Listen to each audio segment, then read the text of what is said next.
The water was still, almost unnervingly so. A thick morning mist clung to the surface, blurring the line between the reed beds and the open water. I remember the date well, August 18th, 2025, a day destined for a confrontation. My lure, a large silver spoon, sliced through the air and landed with a gentle plop near a submerged log. I began a slow, deliberate retrieve, letting the metal flash and wobble, mimicking a wounded fish. For long minutes, nothing happened. The world was silent, save for the whisper of my line cutting through the water. Then, it happened. Not a gentle tug, but a violent, ferocious strike that nearly ripped the rod from my hands. The water erupted as a creature of immense size and fury thrashed on the end of my line. This is the moment that defines monster pike fishing. It's an encounter with a true apex predator, a fish often called the water wolf for its aggressive nature and formidable appearance. Catching a small pike is one thing, but tangling with a true monster, a fish that has survived for years, growing wise and powerful, is an entirely different proposition. These are not just fish, they are aquatic dragons, lurking in the depths. Finding a monster pike isn't about luck, it's about understanding the mind of a predator. Big pike are masters of the ambush, so they position themselves where they can attack unsuspecting prey with maximum efficiency. Think like a hunter. You need to look for structure, anything that breaks the uniformity of the lake or riverbed. Prime locations include submerged weed beds, which provide excellent camouflage. The edges of these weed lines are particularly effective, as pike can lie in wait within the dense cover, ready to dart out and snatch any fish that swims by in the open water. They are patient killers, waiting for the perfect opportunity.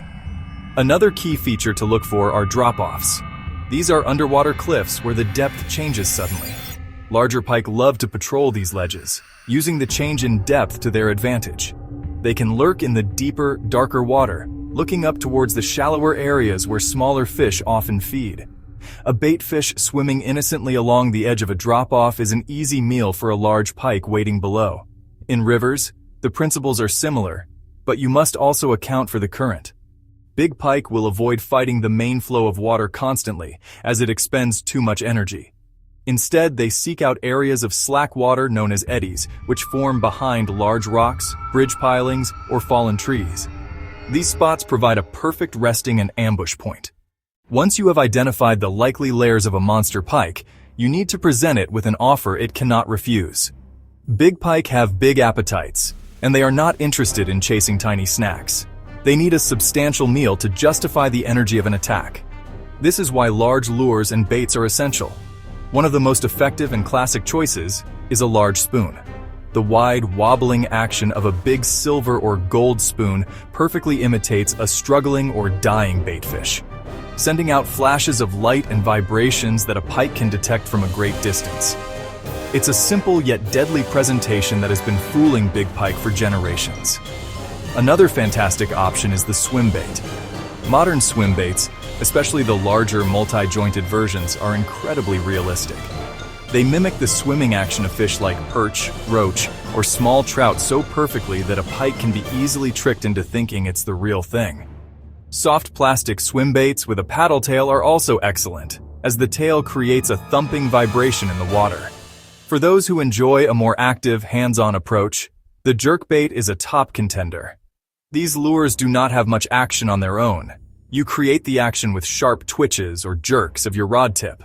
Often, the pike will follow the lure during the jerks and then strike ferociously during the pause, when it perceives the prey as vulnerable. This method can be incredibly exciting, as the takes are often visual and always violent. Hooking a monster pike is only half the battle. Landing it requires the right equipment and a steady nerve. You do not need the most expensive gear, but you do need equipment that is strong enough for the job. Most importantly, you must use a wire leader. A pike's mouth is filled with razor-sharp teeth that will slice through monofilament or fluorocarbon line in an instant. When the strike comes, resist the urge to immediately rip the rod back.